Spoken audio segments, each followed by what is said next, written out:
Today we're going to be talking about fragrances that are going to have you smelling like you've had too much to drink. Hey friends, Ash here with Gents. Hope you're doing well. We're going to be going over today 5 different boozy fragrances that are going to have you smelling like a boss, which is to say, smelling really good. Now I was just playing at the beginning when I said that these fragrances were going to have you smelling like you've had too much to drink. I've never actually had anybody come up to me and say, hey, that fragrance you're wearing makes you smell like an alcoholic. But I have read on occasion some people that have had that issue. Maybe that's just because you need to lay off the sauce. So let's jump into it. Let's check these boozy fragrances out.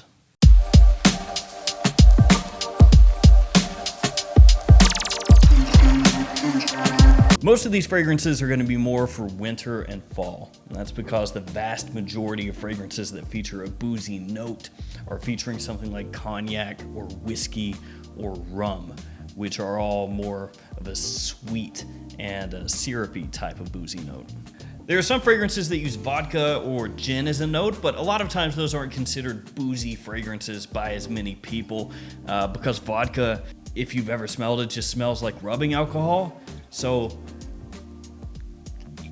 why would you even use it in a fragrance? I don't know. Gin, of course, is flavored with botanicals, a lot of times juniper being the most prominent one. So when you see gin in a fragrance, a lot of times it's more like a fuzzy, effervescent juniper. I imagined for a second there like a juniper berry growing hair. Fuzzy juniper, ugh. So you get the idea. It's usually cognac, rum, whiskey, brown liquors. That's what get used. Not always, but a lot of times. We're gonna kick things off with Bulgari Man in Black. This smells pretty similar to Viktor and Rolf Spice Bomb, but guess what? It's got rum in it. This has spices, leather, and tonka that are working in with that rum, and the rum provides this enticing sweetness through the entirety of the fragrance. It is quite similar to Spice Bomb, really the main difference being the addition of the rum here. And for some people, that makes Man in Black better, even though it's not really all that unique. It's kind of ripping Spice Bomb off to an extent, but the way that it's done, a lot of people find better. Fantastic for fall, fantastic for winter, great evening fragrance, big attention-grabbing fragrance. It's solid all the way around. Let's keep it moving with one of my personal favorites, Pure XS from Paco Rabon. This has vanilla, myrrh, sugar, spices, and liquor as one of the notes in the fragrance. Yeah, just straight up liquor. Nice. No need to tell me what specific type of liquor it is. Whiskey, cognac, rum, tequila, whatever. It doesn't matter. It's just liquor. Pure XS is a fragrance that's grown on me tremendously since it first came out. Absolutely love this stuff. When you first spray it on, it has this almost vanilla Coke kind of vibe going on. I guess if you wanted to, you could say vanilla Coke liquor going on. It's quite sweet, but at the same time, it's got this nice balsamic edge to it. So it's a little bit more complex than most designer fragrances out there. Most designer scents, you would just be like, yeah, it's sweet, like bubblegum. And then just kind of leave it at that. I'm looking at you, Invictus. Pure XS is another one that's fantastic for fall and winter time. And that one is probably the fragrance that I've worn the most out of the sponge. Well, top 2 anyway. Oh, and in case it matters at all, wife loves it. So that's good. Now this next one is really gonna be the main warm weather scent out of this whole list. Like I said before, most of the time when you're talking boozy, whiskey, cognac, rum. I keep harping on it, and you get the idea. This one, though, has mojito. It's Guerlain Homme Intense. Now, this bottle style is discontinued, and the name has been changed. It's now Guerlain Homme Eau de Parfum, and it looks like this. Now, to be honest with you guys, I prefer this bottle style. I think it looks better. I think it looks classier. I love the little atomizer on it. The whole thing is slick. Really dig it. I know what they're doing. They're going to the standard bottle style for a lot of their fragrances because it saves money. So I get it. Doesn't mean I have to be on board though. Doesn't mean I have to like it. But if you're looking for this fragrance now, just get that one. Just get the new bottle. This has mint, rhubarb, and vetiver along with rum. Again.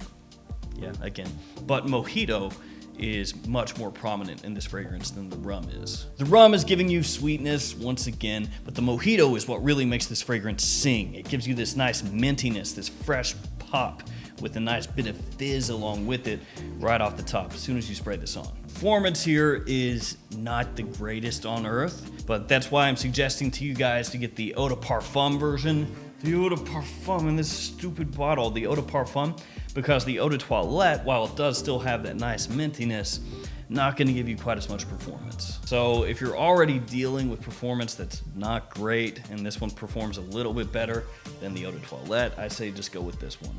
And it is safe. That's a fragrance that pretty much everybody's gonna like. So even if you do have some issues with your performance, you know, if you've got some performance issues, just go ahead and spray it on more. I mean, who cares? Spray it on 35 times. Whatever, wear yourself out. All right, back to fall and wintertime fragrances. Bentley for Men Intense. And I still hate this bottle, and I'm gonna bring it up every single time I can. I'm gonna beat this horse that is dead and decrepit and zombified, came back to life, and I kept beating it. A lot of people out there like this bottle. I'm gonna tell you why I don't. This is a big, beefy bottle. There's a lot of width here. There's a lot of girth here. And you have this tiny, tiny, tiny little atomizer sticking up. It's like a tick, okay? You got the little tick head and then the swollen body. I don't like it. I know it's just me. I know I've got a problem. But when I see that bottle and I take the top off, I look at it like, I don't like it. I guess another way you could think of it is this bottle is like a bodybuilder. This doesn't make much sense, does it? This is like a bodybuilder. Here's his tiny little head, and here's his flared lats. That's a pointless rant, but I like going on it every once in a while. It's got incense, black pepper, woods, leather, and guess what kind of alcoholic note here? Rum. Yeah. This one is really inexpensive from discounters, and it smells so much better than you would expect looking at that price tag. You look the bottle up, you can see, you know, $30, $32, it can be yours, and then you get it in, spray it on. Man, it smells like an expensive fragrance, a niche fragrance. I'm not the biggest fan of saying niche quality, but that fragrance does have some qualities of some niche fragrances. How about we say that? Qualities of niche rather than niche quality. It smells similar to Idole de Luban, which looks like this. I actually have the fragrance, but it's over there and I'm not gonna get it. So we're just gonna use our imaginations that I'm holding Idole de Luban. Look at this. That's the power of editing. Look at it, that's good quality. So Bentley for Men Intense smells similar to Idole de Luban, only at a much more affordable price. It's very masculine, powerful, in your face. It's boozy, it's woody, it's spicy, it's smoky, lots going on here. Amazing, amazing scent, fantastic for fall and winter. I mean, I've said that so many times, but it is. Bentley for Men Intense is on, what, I don't know, every single freaking YouTuber's cheap fragrances that smell expensive lists, and for good reason, because it's cheap and it smells expensive. Now I've got two more here. I know it's supposed to be 5, but I kind of want to include both of these, so my bad. Fahrenheit Le Parfum from Dior. This is killer. Bourbon, vanilla, violet leaf, suede, and rum. Now, to be fair here, the vanilla is more important in the composition, the makeup of this fragrance than the rum is, but the rum plays a nice supporting role here.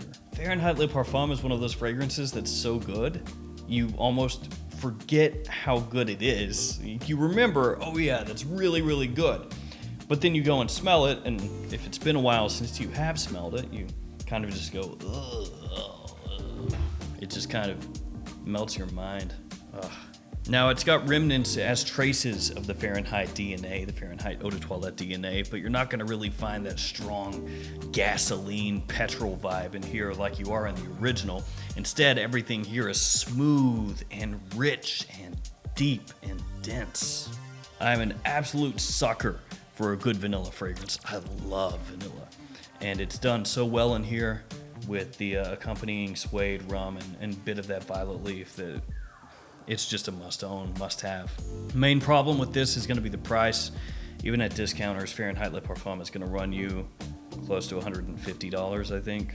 And it's a 75 milliliter size bottle, so don't even get a full 100 mils. Fragrance itself, though, so good. All right, last up, and this one makes sense because it's even done in the style of a flask. It lets you know, hey, if you wear this, you're gonna smell like you've given up on life. So that's cool. H Prive from Carolina Herrera. See? Only nothing to drink, you just spray yourself. Cardamom leather and tonka and whiskey are some of the notes in the fragrance here. Yeah, you thought I was gonna say rum. No, whiskey this time. We have a few heavy hitters in this list as far as compliment pullers go. I feel like H Prive might be the best of the bunch though. And the cardamom really helps set this one off as far as the attention-grabbing aspect goes, really sexy and sweet. The main issue with H Prive is the performance. It's not great. We'll say it's average on a good day. Of course, you can always just spray heavier like I talked about earlier in the video. One of the issues though with that is that lately H Prive has been going up in price at discounters. Now a bottle of this size, 100 milliliters, is gonna run you, I believe, between $70 and $80.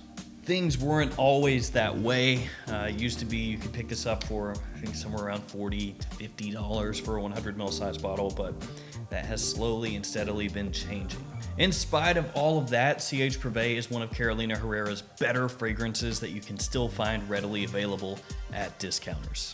Of all the fragrances we've talked about here today, if you're looking for one that's just unabashedly made to pull compliments, that's this one. It's the type of scent that makes people want to get closer to you. It's alluring, it's sexy, it's inviting, all those things. And that's gonna wrap up this list of boozy scents to make you smell like a boss who's had a rough go of it lately and works a lot of hours and puts in overtime because he's gotta pay the bills. You know, he's gotta put a roof over everybody's head, and sometimes you just need to kick back and, you know, have a drink.